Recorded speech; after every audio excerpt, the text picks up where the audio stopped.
Basically, when we landed on the 28th in the afternoon around 1 p.m. and 1:15, they say us that the airspace is shut, and then next minute they say us all the flights are getting delayed. So at that point we were like, okay, flights getting delayed is normal. But suddenly after that they say all flights are suspended because of the war happening, and the airspace is completely closed. I mean, it's kind of a bit where you think, like, what's going on, like, what suddenly happened, because few hours before, like, my colleagues, like the badminton players, some of them who actually flew to Birmingham, they also had transit in Dubai, and they flew and they landed.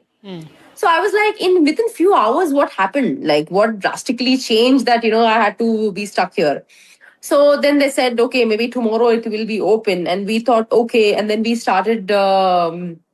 Like, we were sitting at the airport, and at the end of the day, like, they told us that we are going to give you a transit hotel, and we're going to give you the updates of when the next flight is. And then I thought, okay, maybe one day or just couple of hours, and then we left to the hotel, and it was like it was crowded, because like all the flights all over got cancelled, and it was very crowded, and initially there was no place, and they were not allowing us to go out of the airport. The immigration was shut, and everything. So we waited for a couple of hours at the airport itself, and then we finally left. And when we were in the bus, actually on the way to the hotel, my coach was actually at the airport still. And all of a sudden he messaged us saying that there was a big sound, and we started running. And I mean, it was terrifying. And he was sitting and 100 meters away, like, all of a sudden he heard this sound and a lot of smoke. I don't know if it was an explosion or debris or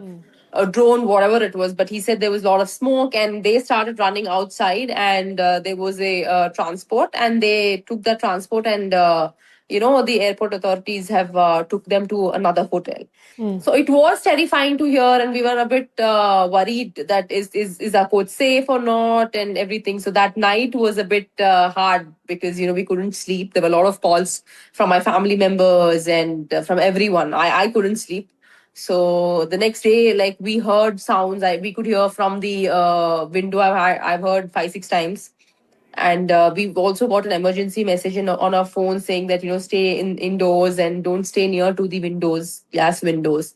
So it was a bit actually hard to take, because we were also seeing the news, and constantly they were saying, okay, it's getting bad or it's getting worse. But I must say, I think the Indian consulate, in Dubai, and also our government were very very helpful, and they've helped a lot of Indians, I would say, to get us back.